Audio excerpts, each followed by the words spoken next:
Hey everyone, I'm Megan Remblack and welcome to my channel, Meg Rem Softball. In this video, I'm going to show you how to lead off in softball, and I'm going to show you two different ways that you can do that. So this first option that you can do, your left foot's going to be in front and your right foot is going to be on the bag. The other option, your left foot is going to be on that outside corner and your right foot is going to be back. The reason I said outside corner, because if you go on that inside corner, you could potentially trip on that bag. So you'll want to use that outside corner. So for me personally, I think this is all preference. I actually started all up until college, I started back here.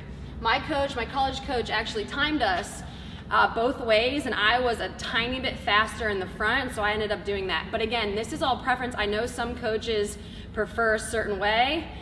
For me, it's what the girl's comfortable with. Everybody's different. The one way I don't love is when a girl will go on the side of the bag. And I know some coaches have said they're tricking the umpire. It does you no good if you're tricking if you can't use that bag to your advantage. So I'm going to talk about both ways, in the front and in behind. So starting in front, your left foot is going to be in front and your right foot is going to be on that bag. You want to make sure you're in that strong runner stance. If your feet are close together, you're not going to get a good jump. And I'll talk about timing when you leave in a second. But how we take off, we're strong. We're using this bag to our advantage. My left foot, I got to push off this left foot, and then I want to really push off this bag, fly forward. I don't want to come up when I take my steps. I want to sell this. If I'm only taking a lead off, I want to sell to the catcher that I'm stealing. So I'm here, I'm going to take about 2 to 3 steps, tuck my chin, come up, and I'm here.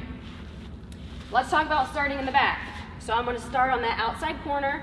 My left foot is on the bag, and again, my right foot is back, but I'm in this strong runner stance. I want to take off if I need to steal. So I'm here. When I go to push off this bag, I'm pushing off. I'm going to use this bag to your advantage. Push off with this left leg. 1, 2, and then you take your lead off. So now when you would actually lead off. So we are not, as softball players, we're not allowed to lead until that pitcher releases the ball. If you start in the front with your left foot in front, right foot on the bag, when you would take off, when this pitcher starts about right here to come down is when you want to start your motion to go maybe back just a little bit and take off. For me, when I actually left the bag, when she was about right here, I feel if you actually physically leave the bag when the girl releases the ball, by the time it processes, you're late, or you're gonna be thrown out. So when the pitcher is about right here, you start getting back, and then as she's on her down motion, you take off. By the time your foot leaves the bag, that ball will be released.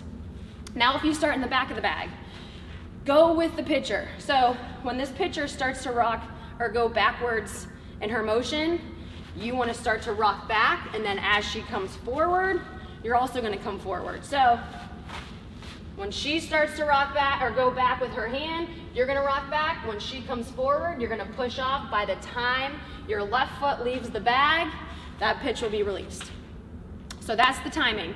Now, when we actually lead off, you want to sell this. If you're not stealing and you're only leading off, you want to challenge yourself. Have the other team think you're stealing and have them yell steal every single time. That's the challenge. How many times can I get that other dugout to yell going? You also want to fluster the catcher. You want that catcher to think you're stealing every time. So in order to do that, let's say I'm just starting forward. When you run, you obviously don't run like this. When you run, you're here, you're tucking your chin. So that's what you want to do. You take off, you tuck your chin, your head, 2, 3 hard steps, and then you're in your legs. You obviously can't go too far. That catcher will throw you out. Another thing, you take a strong lead. You do not want your momentum going this way. A catcher sees that next pitch, they're picking you off. So sell it like you're stealing, but you need to make sure that when you take your lead, you're in your legs and can go back to first base. So whether I'm in the front or the back, I'm leaning back, push here, and then being able to go back to first base.